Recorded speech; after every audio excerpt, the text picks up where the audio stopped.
শ্বেতাস ওয়ার্ল্ডে সকল বন্ধুকে জানাই অনেক অনেক স্বাগত। আজকের ব্লগটা দুপুর থেকে স্টার্ট করলাম। আজকে আমাদের ছিল একটা অন্নপ্রাশন বাড়ির নিমন্ত্রণ, তাই আমরা রেডি হয়ে বেরিয়ে পড়লাম।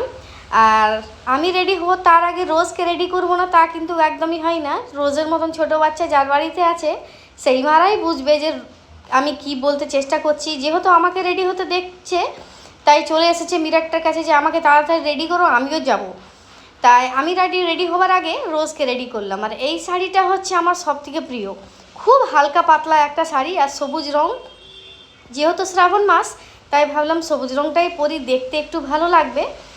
আর মানে সাজটা কেমন হয়েছে অতি অবশ্যই কিন্তু কমেন্টে জানাবেন।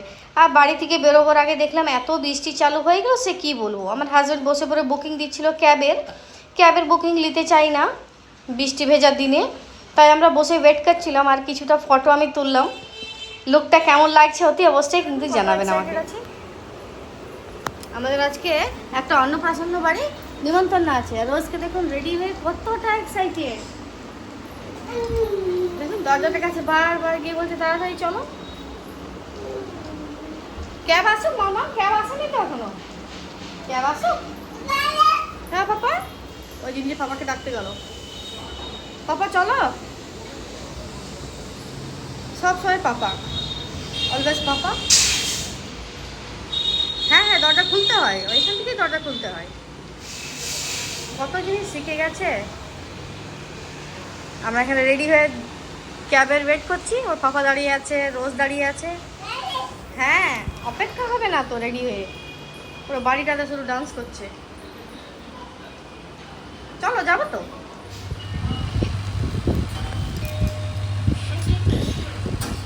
সময় বৃষ্টি। হ্যাঁ চলো।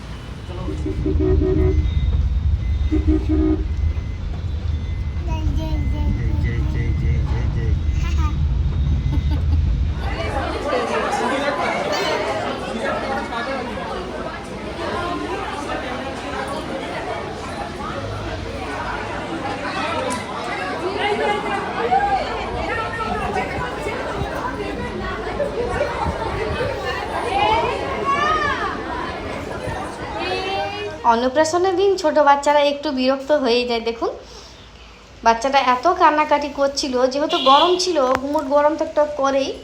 আর খুব মিষ্টি লাগছিল, খুব ভালো লাগছিল দেখতে। খুব ভালো থাকুক, ভালো মনের মানুষ হোক, এটাই আশীর্বাদ করলাম। আর অন্নপ্রাশনের বাড়িতে অনেক বন্ধুদের সাথে দেখা হলো। আমার হাজব্যান্ডের অফিস কালিগ, যেহেতু অফিস কালিগের ছেলের অন্নপ্রাশন, সবার সাথে দেখা হয়েছে। সারাদিন তুমি বালুন নিয়ে খেলা করবে? হ্যাঁ। পাপা কোথায় গেল? পাপা ধরো ধরো বালুনটা, এই তো মাম্মা ধরো। হ্যাঁ নিয়ে এসো।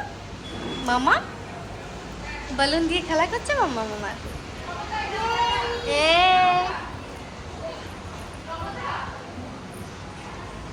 এইখানেও এসে রোজ গিফট পেয়ে গেছে না মাম্মা?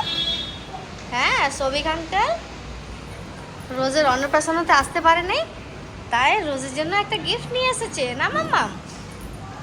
আর সারাদিন শুধু বেলুনটা নিয়েই ব্যস্ত। খাওয়া দাওয়াটা ক্যাপচার করতে পারি নাই। ছোট বাচ্চাকে নিয়ে আমি আগে বসেছিলাম, রোজকে নিয়ে, তারপরে আমি খেতে গেছিলাম, ওর বাবা আগে খেয়ে এসেছিলো। এই ব্লগটা কেমন লাগলো অতি অবশ্যই কিন্তু কমেন্টে জানাবেন। আপনারা সবাই ভালো থাকবেন, সুস্থ থাকবেন। দেখা হবে একটা নেক্সট ব্লগ।